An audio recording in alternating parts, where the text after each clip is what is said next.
Hi guys, Luke Harrison here from healthysouthshields.com and Fitness Camp Academy South Shields. I'm coming at you today to hopefully help you guys out. I get a lot of queries and a lot of sort of questions on how can I really get rid of the thigh and butt fat, okay? It's a problem for a lot of people, alright? It can be down to bad diet and lack of exercise, okay?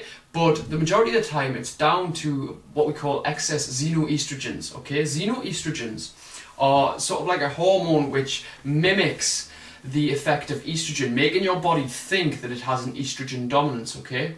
So estrogen is a hormone that when we have too much of it can cause a lot of problems, and along those problems are thigh and butt fat. It's mostly a problem for women, but also for guys as well, alright? There's several things which come into this on how we are exposed to these xenoestrogens each and every day, alright? There's far too much in the list for us to go into it, but what's important is that we learn how we can sort of minimize the effects of these xenoestrogens and start to get our hormone levels back to normal and not sort of let our body think that it's got more estrogen than it actually has. Okay, so basically I've come up with 5 ways to blast thigh and butt fat. Alright, listen carefully guys, this is hopefully going to help you guys out a lot. Okay, number 1, there is 4 foods on the list which are absolutely awesome for breaking down xenoestrogens, alright? They are absolutely awesome for not only feeling fantastic, full of vitamins, full of minerals, you know, fantastic stuff, alright? All kinds of stuff.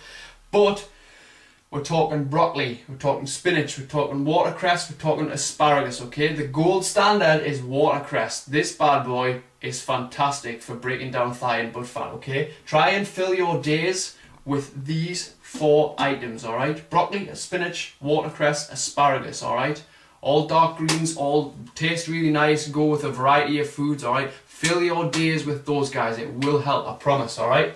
Not only that, squat, right? Okay, if you don't squat, start squatting, right? It's one of the best overall exercises for combating overall body fat, let alone thigh and butt fat, okay? When you do squat, go deep, okay? Imagine if you go to a nursery, right? Or a small kid's school and you take a seat, right? On the kids' stools, you have to sit down really low, yeah? That's how low you should be squatting. Try and get what we call ass to the grass, alright? The lower you squat, the more muscle fibers you hit, the more fat you burn, okay? So the better you look and the more fat on your butt and thighs you will burn, alright guys? So, go deep on the squat.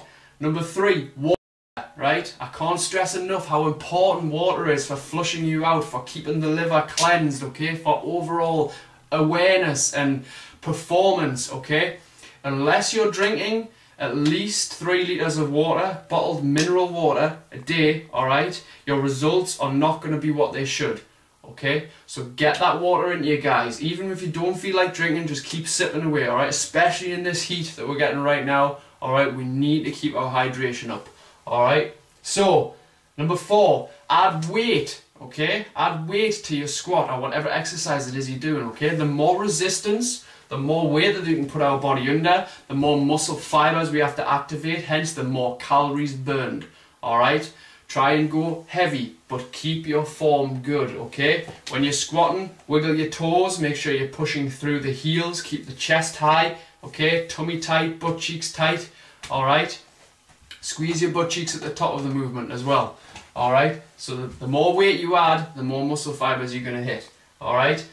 Number 5, very quickly, hit the bike, okay? If you're a person who goes and hits the treadmill or jogs all the time and wondering why you're still carrying this excess fat, try the bike, okay? Studies have proved that when you are cycling, there is more hip activation and glute activation. The glute is our butt muscles, guys, alright?